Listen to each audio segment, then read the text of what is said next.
2 నెలల కింద వైష్ణవి మర్డర్ జరిగింది. తెలంగాణలో ఎన్నో మర్డర్లు జరుగుతున్నాయి. రీసెంట్గా సికింద్రాబాద్లో ఒక మర్డర్ జరిగింది. ఈ మర్డర్ జరగడానికి కారణం అవగాహన లేకపోవడం. చంపిన తర్వాత, ఒక మనిషిని చంపిన తర్వాత వాళ్ళకి ఎటువంటి శిక్షలు పడతాయి, ఎటువంటి చర్యలు ఉంటాయి అనేది అవగాహన లేకపోవడానికి మాత్రమే ఇటువంటి మర్డర్లకు దారితీస్తుందని నేను అంటాను. ఎందుకంటే ఇప్పుడు ఒక వ్యక్తి ఒక మనిషిని చంపితే వాళ్ళ మైండ్ సెట్ ఎట్లుంటుందంటే, ఒక 3 నెలలకో 4 నెలలకో నేను బయటికి రావచ్చు, ఒక 6 నెలలకో నేను బయటికి రావచ్చు అని చెప్పి ఆ మైండ్ సెట్లో బతుకుతున్నారు. అందుకే ఇటువంటి మర్డర్లు జరుగుతున్నాయి.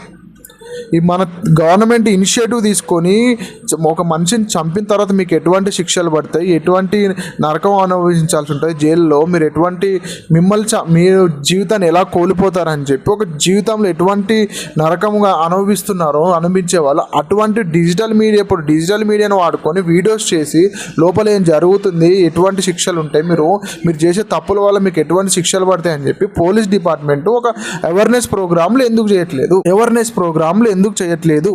ఒక వ్యక్తిని చంపాలి అనుకుంటే ఒక వ్యక్తి భయపడాలి. అరే నన్ను చంపితే ఇట్లా పోలీస్ డిపార్ట్మెంట్ వాళ్ళు నన్ను తీసుకెళ్ళి లోపలేస్తారు, లోపలేసిన తర్వాత నన్ను చంపేయచ్చు, నాకు ఉరిశిక్ష పడవచ్చు, నాకు ఏదైనా జరగచ్చు అని చెప్పి ఇనిషియేటివ్ తీసుకొని అప్పుడైతే ఈ మర్డర్లు అవుతాయి.